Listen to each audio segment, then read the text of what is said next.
जी नमस्ते। सर नमस्ते। एक अद्भुत व्यक्तित्व जिनके व्यक्तित्व का जब हम परिचय देने के लिए जब हम शुरू करते हैं तो समझ में बहुत असमंजस की स्थिति होती है कि कहाँ से किस क्षेत्र से आपके व्यक्तित्व का परिचय है। यदि बात स्वास्थ्य की आती है तो doctor Kuldeep ji Shrivastava MBBS MS MSc LLB PG DMLS MA astrology और थाईलैंड से फेलोशिप सेक्स एजुकेशन, तमाम ढेर सारी डिग्रियां स्वास्थ्य में, ज्योतिष में उज्जैन विक्रम विश्वविद्यालय से MA किया हुआ है।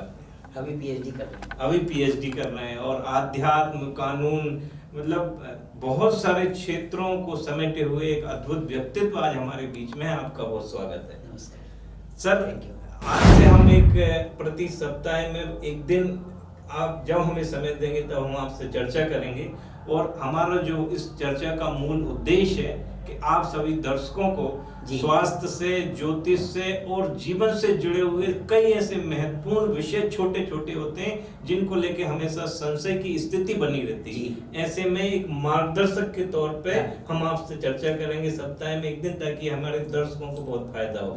तो सर, आज पहला जो सवाल यहाँ से हम पूछ रहे हैं कि चूंकि आप 40 साल की स्वास्थ्य के क्षेत्र में आपकी सेवाएं हैं, ढेर डिग्रियां हैं और ये विज्ञान है और उधर ज्योतिष में आप MA किए हुए हैं, ज्योतिष में भी लोगों को मार्गदर्शन दे रहे हैं जी, ये दोनों का सामंजस्य कैसे हो पा रहा है?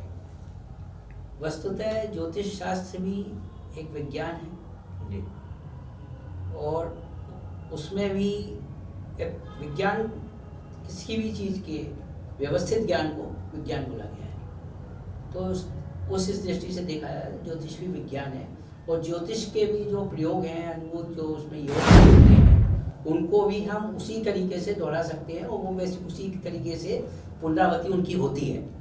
इससे सिद्ध होता है कि ज्योतिष शास्त्र में लिखे गए योग वैसी की वैसी घटित होते हैं।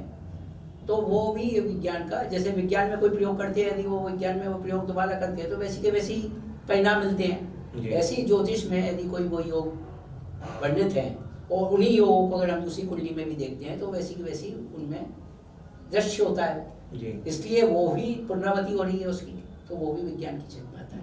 दूसरा क्या है कि स्वास्थ्य की दृष्टि से देखा जाए, स्वास्थ्य की दृष्टि में स्वास्थ्य जो है वो हमारे सिर्फ शारीरिक स्वास्थ्य नहीं है, हमारा मनोवैज्ञानिक, हमारा सामाजिक और आध्यात्मिक हेल्थ को भी, वेलबींग को भी हमने स्वास्थ्य की, WHO नहीं, विश्व स्वास्थ्य संगठन ने इन पांचों चीजों को अपनी परिभाषा में समाहित किया हुआ है। सामान्य जन को ऐसी जानकारी रहती है कि सिर्फ जो है शारीरिक स्वास्थ्य जो है वो स्वास्थ्य है।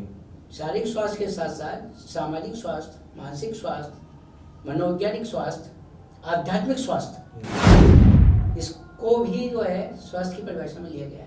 ये सब मिलेंगे तब जाके व्यक्ति को घोषित किया जाएगा कि ये स्वस्थ। अच्छा, इन 5 दृष्टि से यदि वो प्राप्त होगा तब वो स्वस्थ की परिभाषा में आएगा। अच्छा, अब यदि ज्योतिष शास्त्र की दृष्टि से देखा जाए तो ज्योतिष शास्त्र भी ये कहता है, ज्योतिष शास्त्र में क्या है, 12 भाव है जी। उस 12 भावों में जो मुख्य भाव है, हमारा जो प्रथम भाव होता है, लग्न भाव है, वो हमारे शरीर और व्यक्तित्व को निर्धारित करता है। अच्छा, छठा भाव जो है हमारा, वो बताता है कि हम रोग कौन कौन से होंगे, रोग भाव कहलाता है छठा भाव जी।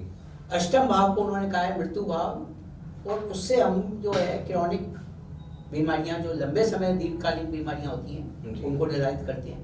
अच्छा, 12वां भाव जो बताया गया है वो क्षय भाव है, शरीर का जो क्षय होता है, शरीर किसके द्वारा जो है मृत्यु को प्राप्त होगा, शरीर में क्या क्षरण होगा, उस क्षरण के कारण जो है उसकी शरीर की हानि होगी, उस हानि के द्वारा मृत्यु अष्टम भाव के द्वारा प्राप्त होगी, वो निर्धारित होता है। स्वास्थ्य की दृष्टि से, यदि स्वास्थ्य चिकित्सा शास्त्र की दृष्टि से देखा जाए तो उसमें भी यही है कि यदि जो है व्यक्ति शरीर होगा, उसका एक मन होगा, एक व्यक्तित्व होगा, फिर वो जब वो छठे भाव के कारण जो है उसके अंदर रोग प्राप्त होंगे जी। जब उसको कोई रोग होंगे, उन रोग के द्वारा जो है उसका शरीर का चलन होगा और क्षरण के होने के बाद वो मृत्यु को प्राप्त होगा। जी। इस साइकिल से जो भी जिसने भी जन्म लिया है उसको गुजरना है। तो जी हाँ, अब बहुत चर्चा बहुत रोचक हो रही सर, इधर स्वास्थ्य भी है और इधर ज्योतिष भी। अब यदि स्वास्थ्य की दृष्टि से मेरा दर्शकों के लिए सवाल ये है जी कि सामान्य जो जीवन है, सामान्यतः जो रोज की दिनचर्या है, उसमें कौन सी हम अपनी आदतें हैबिट में लाएं जिससे हम बीमार होने से बचे रहें?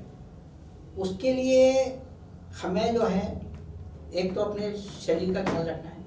शरीर का ख्याल रखने के लिए कुछ चीज़ें बहुत ज़रूरी होती हैं, क्योंकि शरीर की पुष्टि कैसे होगी जी। शरीर की पुष्टि होगी भोजन से, निद्रा से, व्यवस्थित दिनचर्या से जी। ये, और भोजन में अपना खान पान व्यवस्थित करने से जी। जब तक ये चीज़ें व्यवस्थित नहीं होंगी आपका शरीर स्वस्थ नहीं रह सकता।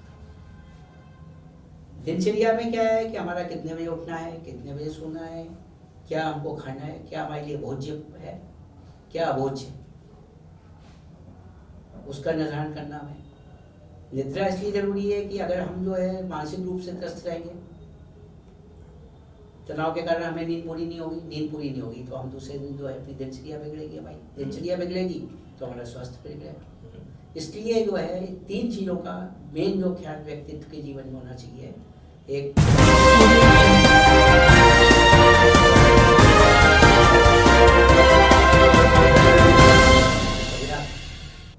भोजन, जिसमें ये भी कहते हैं कि हमको जो है पौष्टिक भोजन करना चाहिए, जिसमें विटामिन और हरी सब्जियों का वगैरह का समृद्ध होना चाहिए भाई आहार में। जी। तो ये तो स्वास्थ्य की दृष्टि से ये हो गया। ज्योतिष में भी सर ऐसा कुछ रहता है कि जिससे हम सावधानी और जो भविष्य में घटने वाली घटनाओं से थोड़ा। अब ज्योतिष शास्त्र में जो वर्णित है उसमें वर्णित है कि जो हमारा द्वितीय भाव जो है वो डिसाइड करता है कि जो है हम क्या चीज़ खाएंगे। उसमें जो राशि होती है उसके अंदर जो ग्रह उपस्थित होते हैं उनके अनुसार हमारा भोजन होता है। अच्छा। ये निर्धारित है। अगर किसी के द्वितीय भाव में जो है चंद्र बैठा हुआ है तो वो तरल पदार्थों का सेवन ज़्यादा करेगा। अच्छा। अगर किसी के द्वितीय भाव में जो है शनि बैठा है तो वो कसेले पदार्थों का सेवन करेगा। सूर्य बैठा है तो मिर्ची ज़्यादा खाएगा। अगर जो है राहु बैठा है तो वो नशीले पदार्थों का सेवन करेगा। तंबाकू वगैरह तो खाने नहीं लगेगा।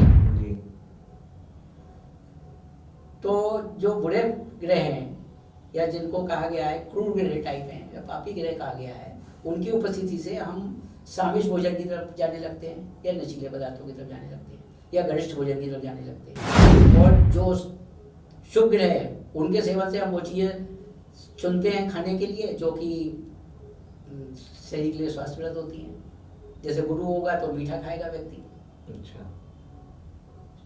शुक्र होगा तो बहुत सुंदर तरीके से खाएगा। अच्छा। बहुत स्वादिष्ट बना के खाएगा। अच्छा। स्वाद लेके खाएगा। तो द्वितीय भाव जैसे भोजन के पहले जैसे ही पहला भाव आया उसके जब द्वितीय भाव जो है ज्योतिष में भोजन को दिया गया है। अच्छा। मतलब शरीर की पुष्टि भोजन से ही होगी। और अगर ये स्वास्थ्य की दृष्टि देखा है, चिकित्सा शास्त्र की दृष्टि देखा है तो सबसे पहले जो है व्यक्ति को यदि जो है स्वस्थ रहना है तो उसको भोजन करना है, उसको भोजन करना है, पौष्टिक आहार लेना है। जी। तो दोनों में कितना सामंजस्य है। यदि पहले के बाद दूसरे पे आए तो हम उस पे आ गए। बिल्कुल। तो बहुत रोचक चर्चाएं प्रति सप्ताह होने वाली हैं सर। ये एक मतलब हम ये कह सकते हैं कि औपचारिक शुभारंभ आज हो गया है। और आप सभी दर्शकों से भी निवेदन है कि जो भी आपके मन में शंकाएं हैं, आप डॉक्टर साहब से कोई प्रश्न स्वास्थ्य की दृष्टि से, ज्योतिष की दृष्टि से आप पूछना चाहते हैं तो आप हमारी लिंक पर हम नंबर शेयर करेंगे, उस पर आप जरूर हमसे निसंकोच सवाल पूछिएगा। अगले सप्ताह से हम विधिवत डॉक्टर साहब से चर्चा शुरू करेंगे। आप आज स्टूडियो में पधारे, आपका बहुत धन्यवाद। नमस्कार।